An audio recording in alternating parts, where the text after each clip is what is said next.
I know real estate professionals making $5 million per year, hardly putting $300,000 in their pocket. They're working 60-hour weeks. They're living in a prison that they've built themselves. They have massive teams, massive overheads, big offices, and all for what? The same amount of money that we've been able to put in our pockets doing $1 million, $2 million, $3 million in revenue because we're using overseas talent. We're using the right marketing channels. We're staying lean, mean, and profitable. My name is Ruud-Johnson. Over the past decade, I've been in the trenches building my real estate company, HelloPad, alongside helping over 1,000 real estate investors, agents, developers, flippers build their pipeline, source more of their own inventory, and build their dream real estate business. I always say that you can make money doing real estate deals. You build wealth by building a business that can do real estate deals. And I've noticed something fascinating. The people who have the businesses that you'd actually want, that are enjoyable, that they don't hate, that they can run year after year after year and they want to make it a career, they're lean, they're simple, they're not complicated and sexy. They might not look the best on Instagram or on YouTube or on Twitter, but they are sustainable. And that's what this video is going to focus on. Today, I'm going to walk you through exactly how to build an $100,000 or more month real estate business, focusing on the principles of profitability, scalability, and simplicity. We're going to tackle leads. We're going to tackle systems. We're going to tackle tech. We're going to tackle people. We're going to tackle conversion, all the things that you need to not build yourself a prison, but a real estate business that sources deals every single month and makes a lot of profit. I've been able to do this for myself, and we have the evidence of hundreds of clients that have been able to do the same. So stick around because by the end of this video, you are going to have the complete blueprint. Before we dive into the how-to, let me ask you something. What is your actual goal? Because I think most of us have this backwards. Here's what I usually see. You get into real estate, you start doing deals, you see the fancy checks and the fancy cars online. So you get the big office, you form a partnership, you spend a ton of money on marketing and overhead. And what are you left with? A prison that maybe pays you 10 or 20% of your revenue. That's not very profitable. And not only is that not profitable, it's not sustainable. And even if you're making money, you will burn out. And I've seen this business lead to death, divorce, addiction, bankruptcy, and a lot of bad outcomes because you get on this treadmill and it's hard to see a way off because you built yourself a prison of infrastructure. Then what happens? Revenue and stress continue to go up, but profit goes down, enjoyment goes down. And entrepreneurs, we don't scale past our pain threshold. We don't scale past a positive return on brain damage. And one of the things I want you to take away from this video is, what is your return on brain damage? What are you getting back for every unit of brain damage you put into your business? Because a real estate business is variable income, but fixed expenses. Your income is going to fluctuate monthly, but your expenses stay pretty steady. So you have to build with that in mind. That is not the goal. That is not the future that I want for you if you're watching this video. Here's what I want you to understand. You can build a dream business. You can build a real estate business where the deals are consistent, the profit is abundant, the lifestyle is there, the time freedom is there, and it's not easy. It's simple, but it's not easy. It takes execution. But if you can lean in, take this business seriously, and execute what I'm going to give you in this video, you can have all of that. But here is the trick. The trick is, if you treat this business like a hobby, it's going to pay you like a hobby. If you treat this business like a business, it's going to pay you like a business. You don't have to choose between suffering and money. You do not have to make the choice that you think you have to make. The choice where you have to suffer for this business every single day, 10 or 12 hours a day. And you're going to go through seasons of that, and work ethic is a big part of this. But I want you to build a business that has owner optionality, where you are what I call level 3 entrepreneur, an entrepreneur who can disappear for 3 weeks or a month, and their business not just continues to survive, but thrives and grows. Every business is a lifestyle business, whether you realize it or not, because every single business and how you build it directly impacts your lifestyle, your family, your time, your travel, what you can do with your weekends and weekdays. Every part of how you build your business impacts every part of your lifestyle. So I know a lot of people hate the term lifestyle business, but every single business is a lifestyle business. So here is what we're building towards in this business. $100K a month or beyond, which is $1.2 million in revenue or beyond. 40 to 70% profit margins, so you're actually enjoying the business that you're building. Owner optionality, where some weeks you can work 20 to 40 hours. Yes, some weeks you'll have to work 100, but also some weeks you don't have to work at all. And then work you actually care about and sitting in the right seat. And for most of you, that allows you to be a deal maker and not a manager of a pile of BS. And here's the kicker. As the business gets bigger, your life gets bigger.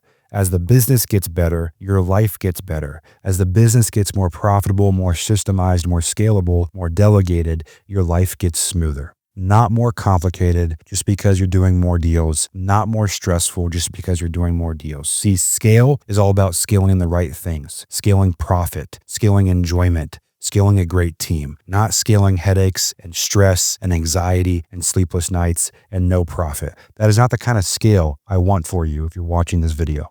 You know you've built this right when three things are true.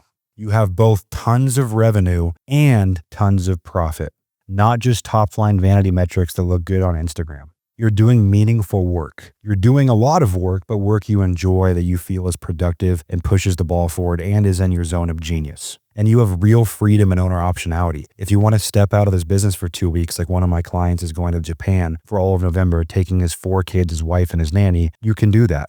Does that sound like what you want? Well, awesome. Let's get you there. Here is the pattern that's not going to get you there. Someone gets into real estate, they start doing deals, they get themselves in the hamster wheel, and then guess what happens?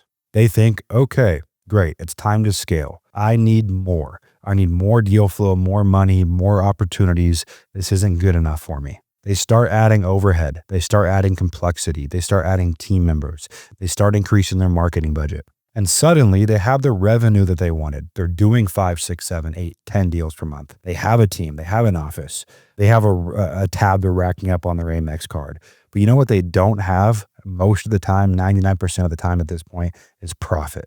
They scaled how many hours they work. They scaled how many deals they've done. They scaled how big their team is. But the one thing they haven't scaled is what matters the most. They haven't scaled what goes into their bank account at the end of the month.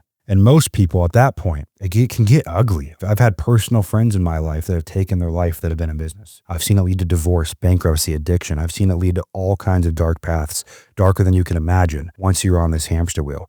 And most people sit there in a prison that they call a business and they ask themselves the same question. What in the hell happened and how did I get here? I'll tell you what happened. They made 3 critical mistakes. Mistake number 1, they confused revenue growth with profit growth, and they tied their revenue to their identity and their self-esteem. It's so easy to fall into this trap, you guys. You see all the gurus showing Lambos, showing their cool houses, their cool vacations, that they're doing $500K, $1 million per month. But they're not showing you the P&L. They're not showing you their bank account.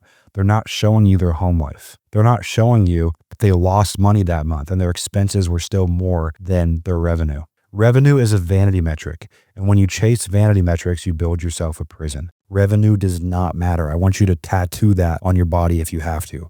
Profit is sanity. Profit is the only thing that matters. And the only thing I want you to think about scaling in the real estate business. I'd rather do 100K a month and keep 60 of it than do 300K a month and keep 50 of it. Wouldn't you? And also, guess what? The 100K a month is way less brain damaging and way easier to run. The second mistake is they hire people before they build systems. This is huge. Most people get to this point where they go, I am overwhelmed. I'm wearing every hat.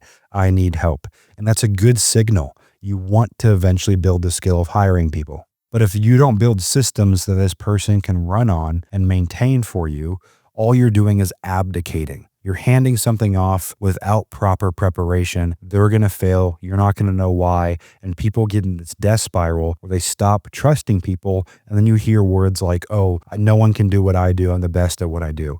And I hate to tell you and burst your bubble, and I have to do this for myself every single morning in the mirror. You're probably not as good as you think at most things, and neither am I.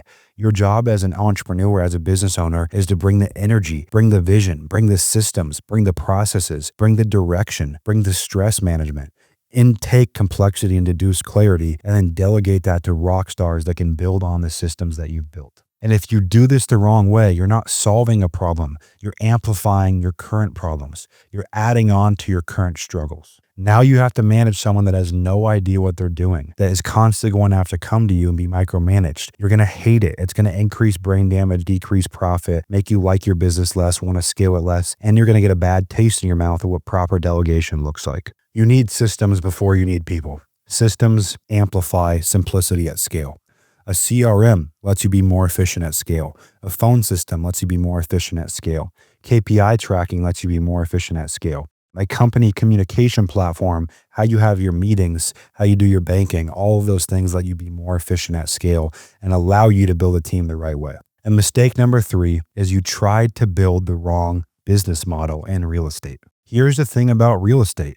It's not your traditional business. You don't need a big office. You don't need overhead. You don't need a big team. You make money in real estate by talking to as many humans who own property as possible. People come from corporate America or working a W-2 or being a mortgage officer or a real estate agent. They have this warped concept in their head of what real estate actually is. The beauty of real estate is it can be very lean and very high profit, but you have to build the foundation that way and adopt that at the start. So let me show you exactly how to do that. If you want to build a business that does $100K per month, every single month, over $1 million per year, you need to have 3 engines running at all times. You need the marketing engine always running. This is how you get leads flowing into your business every single day on autopilot. You need the conversion engine running at a high level. And most people think they understand real estate sales. They do not. And we're going to break that down more later in the video. The conversion engine always has to be on and running. And then the delivery engine, the fulfillment engine, which I call operations, hiring, team building, delegation, scaling, systems, processes, the third piece of the puzzle, of the LCO puzzle, leads, conversions, and operations. That's going to allow you to build your dream business and not a prison. And you see, most people are missing all of these engines, not just 1 or 2. And that's a problem.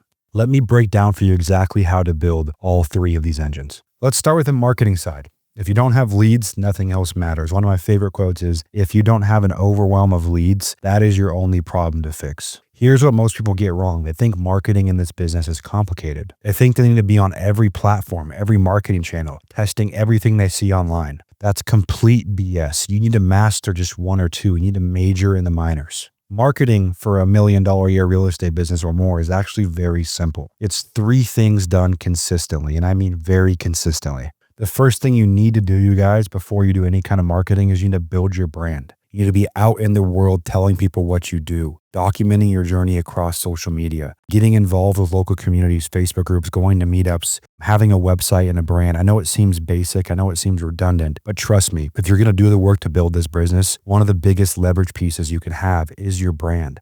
How do people speak of you and your company when you're not around? What do they know? What do they associate you with? Personally and professionally, what do they associate your business with? You have to think through that. I challenge you to make just 1 piece of content per day and do that every single day for a year and watch as it compounds and you start to get comments and people start to notice and take you more seriously. And like I said earlier in this video, if you take this business seriously, it'll pay you seriously. If you take your brand and who you are and your virtual business card, no one cares about business cards anymore.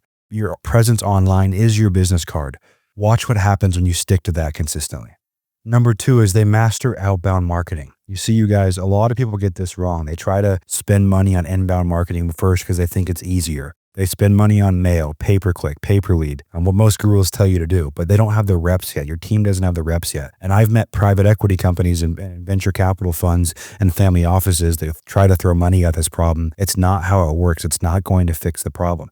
You need an outbound channel like cold calling in order to really start building an $1 million a year real estate company. There's a couple options of how to do that. You can do it yourself or you can hire someone else to do it for you. If you do it yourself, you go and you stack data using the big 3 components of data stacking. You pull your data. You pull your general lists from PropStream or ListSource, your high equities, long-term ownerships. You pull your niche lists from sources like Foreclosures Daily, your pre-foreclosures, your bankruptcies, your divorces, your evictions, your fire damage homes, and amongst others. And then you pull your predictive lists, your artificial AI machine learning lists from sources like Prospect Now, ReallyFlow, and Audantic.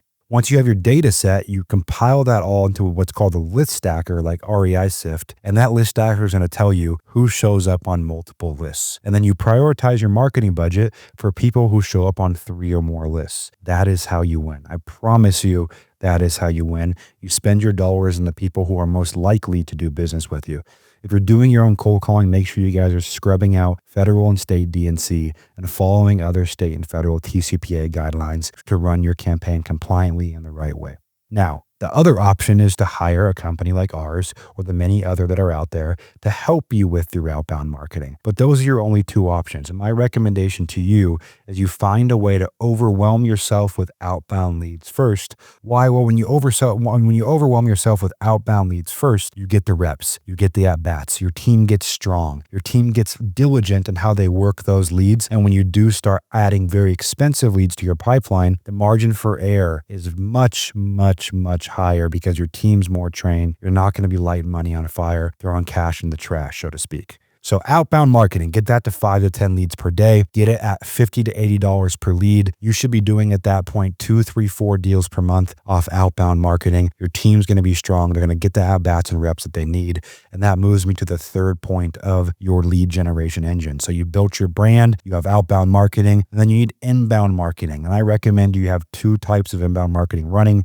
You have strategic direct mail. Strategic direct mail is, one, you mail all your tier 3 records. Remember how we talked about list stacking? You're going to mail all your records who were on 3 or more lists after you stack them in REI Sift. You're also going to mail anyone that you couldn't call because of compliance reasons. Also, you're going to mail anyone you couldn't get on the phone after several attempts to do so. You need to mail every single month, and you need to mail for at least 6 to 12 months to really give yourself a fair shake and to get accurate data. And that goes for any real estate marketing channel. If you don't give it 6 to 12 months, you're not giving it a fair shake. You're shooting yourself in the foot, and you're putting yourself and your company in a bad spot because you're always going to be jumping from marketing channel to marketing channel. And I found that more people in this business fail because of lack of focus over a long period of time than because of the fact that a marketing channel doesn't work. It's very rarely the marketing channel. It's usually a skill issue with you and your business and your team. The third one is pay-per-click, and it's the most expensive. So I want you at this point between 8 and 12 leads a day between cold calling and direct mail.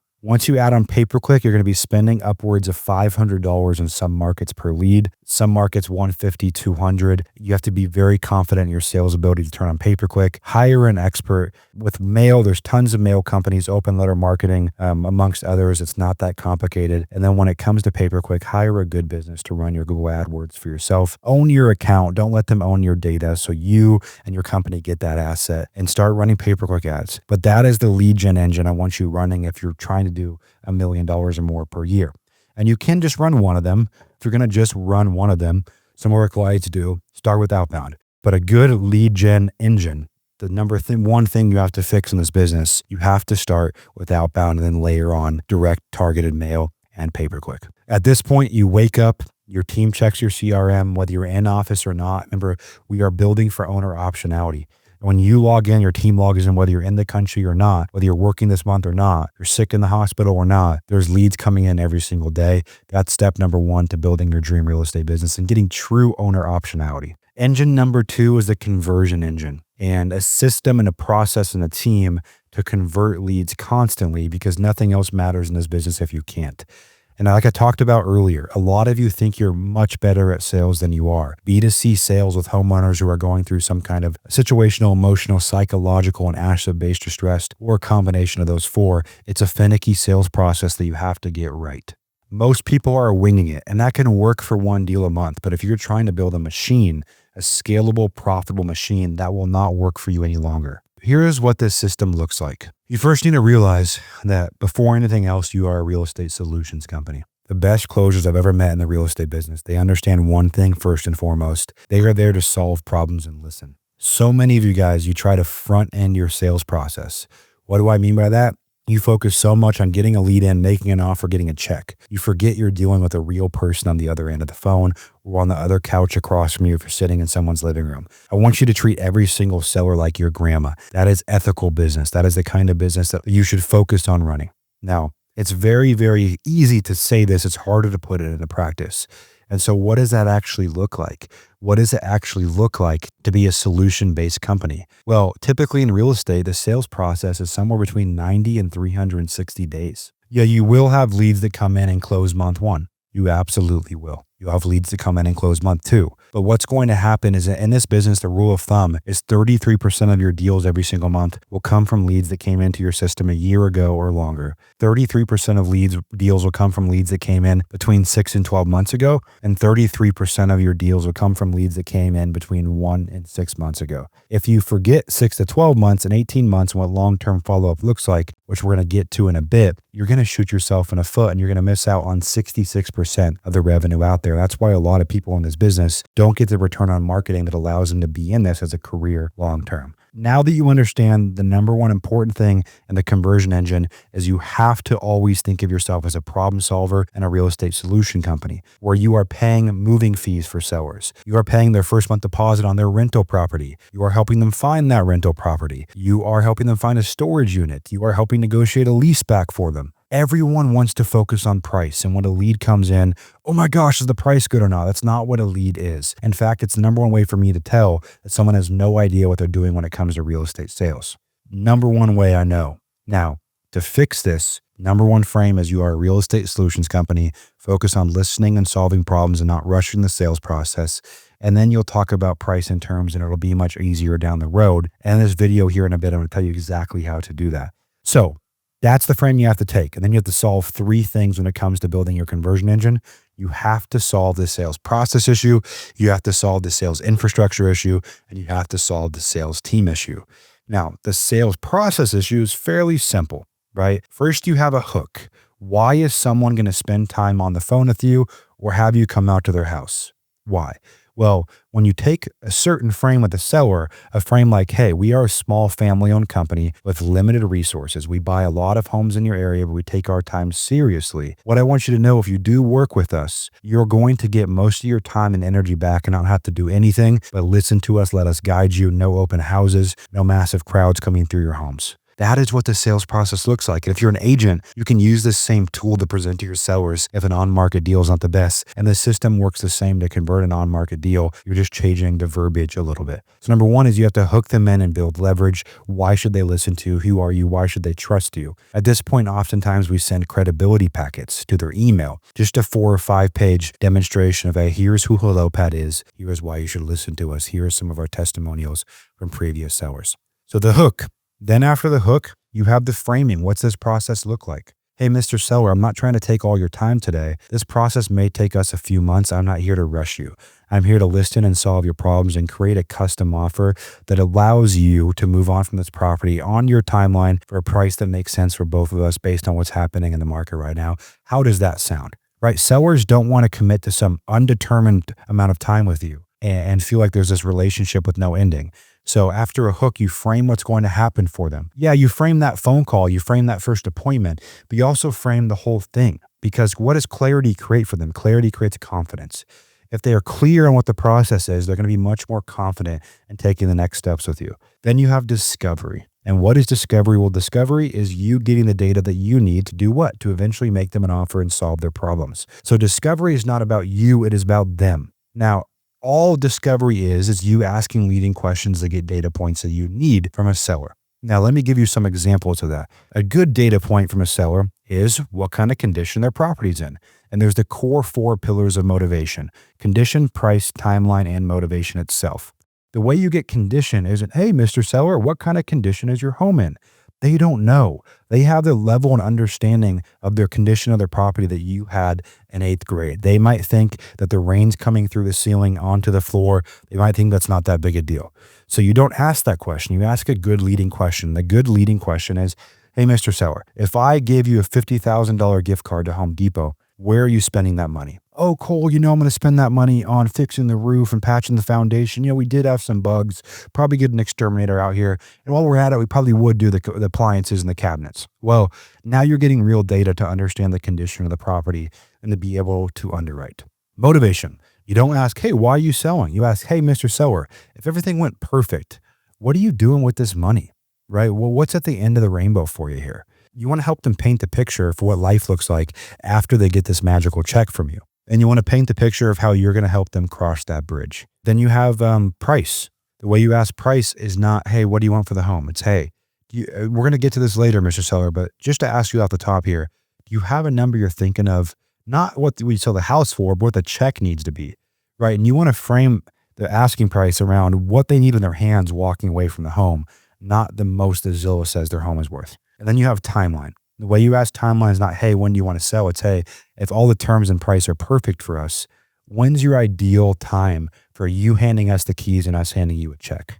So that's the discovery process. After you get through discovery, what's after discovery is framing the price, framing the close. And you guys remember, this process can play out over a year or two. It can play out also off of one phone call. It's up to you to discern. And we're going to talk about that more when we get into sales infrastructure and sales team. So now you actually have to frame the price. And the way you do that is you use actual data points. You don't say, hey, Mr. Seller, I think I'm going to offer you this for your home. One of the biggest things we see with our clients when they start working with us is they're really good at everything, getting leads in, running their business. But once it comes to actually making the offer, they fumble. And the way you want to do this is you want to say, hey, Mr. Seller, you know Bob's house down the street? Oh yeah, Bob's house that sold a couple months ago. Yeah, great. Well, guess what? That home was a little bigger than yours, had an extra bathroom and an extra bedroom, a bigger lot, and was in perfect condition. By perfect condition, I mean it was recently renovated. And guess what? It sold for $500,000. So Bob, I really want to make this work, but we are not a nonprofit company. If we gave you more than that 500, which is what you're asking, even though all the factors I just told you, well, what kind of position does that put us in, Bob?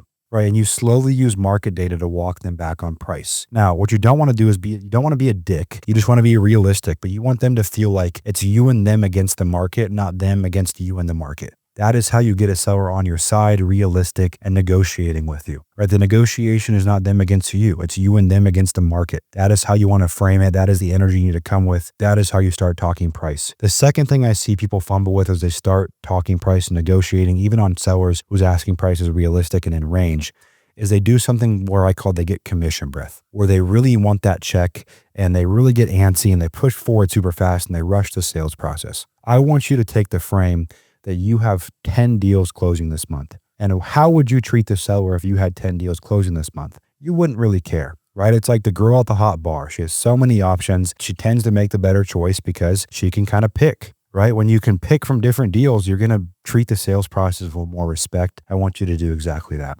Now, once you have a price in mind, now you got to go for the close. One of the biggest things a lot of you guys do is you don't pre-sell the close. And so a pre-sell, it looks a lot like this because a lot of you get ghosted once you send a DocuSign or go to someone's house. It's, hey, Mr. Seller, this has been a great process the past 3 months. Like I've told you at the beginning of this, we are a small family-owned company. We only have limited funds, resources, and people on our team.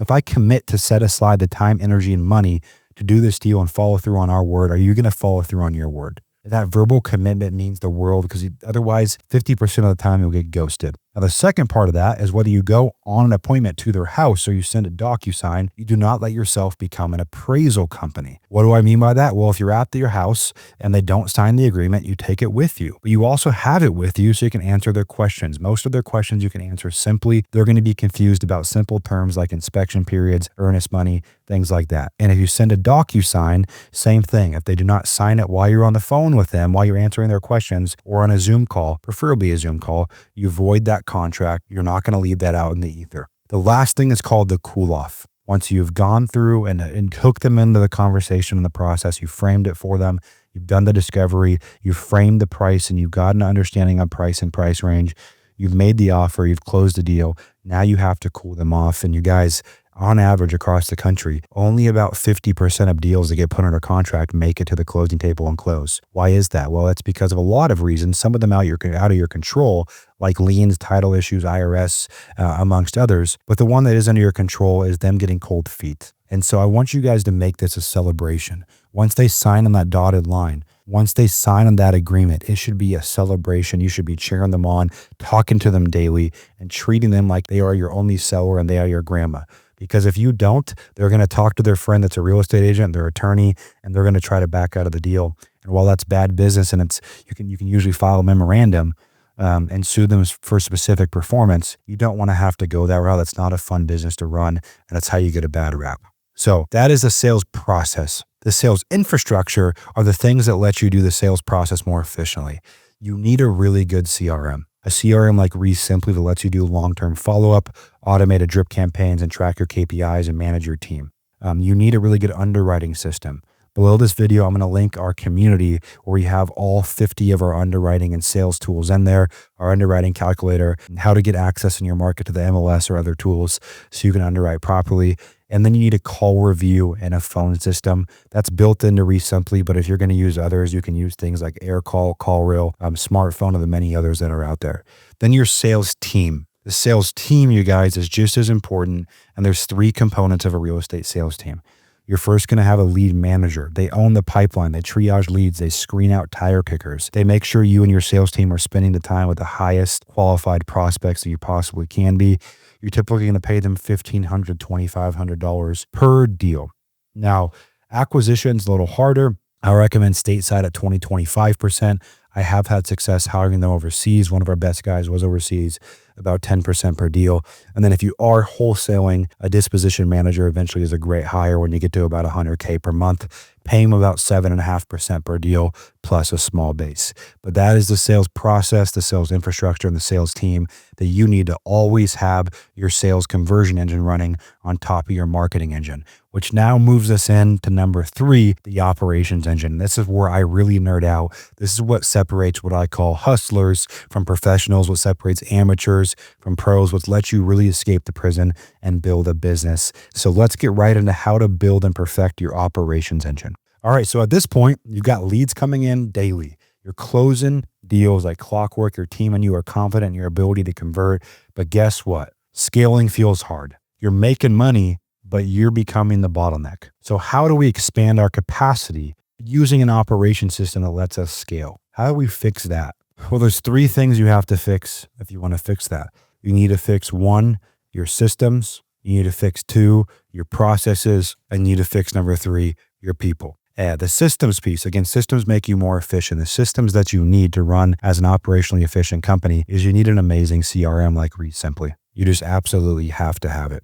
Above that, you need an underwriting system, which we already talked about. You need a phone system, which we already talked about. That's built into ReadSimpli. You can also use call tools, AirCall, smartphone, and the others that are out there. You need a good communication system like Slack. You need a good operating system. I recommend the Manager's Handbook by David Dotson. Then you need processes. Processes are what allow you to scale. If you do not have everything in your company documented, what I call the hit by the bus contingency, you are setting you and your team up for failure. If someone leaves, if someone quits, if someone dies, and all 3 of those things do happen oftentimes throughout the life of a company. So you need processes built on top of your system. So as you bring people in, they know how to work them. And this is why this part's so important. Because if you start building a sales team and hiring, and you get into what I call the top 5 hires for a real estate company that I'm about to talk about, if you do not do this first and you try to layer people on top of a company that has no systems and no processes, you're going to fumble at the goal line, so to speak. So processes are documentation. It's a how for the what. The what is the system, the how is the processes. The processes allow your systems to scale, and then you bring in the people. And I call this the delegation ladder for real estate. It's a spin on Dan Martell's delegation ladder. A phenomenal author, great books, great influencer. His stuff's amazing. It's helped me a ton. Now, the number 1 is an admin. And my saying is if you do not have an assistant, guess what, you guys? You are the assistant. You are the assistant if you do not have an assistant. So how do you fix that problem? You go on Upwork, you hire someone for $5 to $10 an hour. Somewhere in South America is my favorite, Colombia, Nicaragua, El Salvador, Mexico, amongst others. And you have someone that can do all your brain damage work for $5 to $10 an hour. You then have fulfillment, and there's 2 fulfillment roles I want you to focus on. A part-time transaction coordinator, you can pay $300 to $500 per file to, so you never have to worry about scheduling, signings, paperwork, tenant issues ever again. And also, you need 3 boots on the ground resources per county you operate in. You can really get all of them by calling agents on Zillow who are struggling, offering $75 to $100 per visit to a property, for a lockbox, per photos, for contracts, walking a buyer through, whatever it may be. Fulfillment is so important after admin. You then have marketing, right? You can either do it yourself or outsource it to a company like ours or others. If you do it yourself, I want you to have a marketing manager, someone you can pay $2 to $5 grand a month to overseas to make sure your campaigns are always going out, your KPIs are being met, and they can report to you. You then have sales, and we talked about this, but a lead manager, an acquisition person, and a disposition manager if you're wholesaling is a sales team that you want to build. Then you have leadership. And leadership is usually an operations manager. Oftentimes that's referred to in the real estate influencer space as an integrator, but they are there to integrate your vision in the day-to-day and make sure things are being pushed forward, the important projects are meeting deadlines. But those are the 5 roles: admin, fulfillment, marketing, sales, leadership, built on top of great systems that are documented using great processes. And then you add the people, and you have a flourishing operations engine. And at this point, when you have, and trust me, when you have consistent lead flow, a killer ability to convert those leads, and an amazing operations engine, the sky is truly the limit, and you'll start enjoying your business again, and it won't feel like a prison. So here's the math that actually matters, you guys. At this point, what we've really built is a machine that can do 5, 12 plus deals per month, $1 million plus per month, which should put $500,000 or more dollars in your pocket. And that is a number for a lot of you guys where your life will change forever. And when I go and speak on stage, I often ask the question, who in here is making $500 million or more from their business every year? Very few people raise their hands. And that's not a bad thing. Even 100 grand is amazing. But focus on that first. Get to this level, implement this stuff, and then decide what's next for you. The traditional model, you guys, runs at about 20 to 30% profit margins. This model runs about 50 to 60 because we're so reliant on overseas hires, lean and mean systems, and profitability. The old model relies on doing a bunch of marketing with no strategy. This model relies around slowly stacking the right channels on top of each other to maximize your return. The old model relies on people. This model relies on processes and systems, and then very strategically only adding the people that you actually need. The old model relies on referrals. This model relies on predictable lead flow. I could go on and on. What this model is going to allow you to build is a low overhead, low expense, low stress, high profitability business model that allows you to survive any market cycle, enjoy your business, and build, most importantly, your dream real estate business. That is absolutely insane when you think about it, and there is no comparison. For most of you guys, to do $500 million per year take home, you have to do $5 million in revenue. On this model, to do $500 million per year take home, you have to do $1 to $2 million in revenue. What does that mean for you? What does that mean for your life, your family, your relationship with your significant other? That is what I mean when I say revenue is a vanity metric. Profit is sanity. And even more important, profit and return on brain damage is all that matters. Why would you choose to make it more complicated for yourself? Why would you choose more stress, more overhead, more brain damage? Day to day, this looks like you're managing a team at a high level. You're pushing them forward. You're taking care of legal and finance work. You're pushing on your team and your leadership team and your vision. You're recruiting and you're doing the work that matters. Day to day, this means you're a deal maker. You are a vision driver.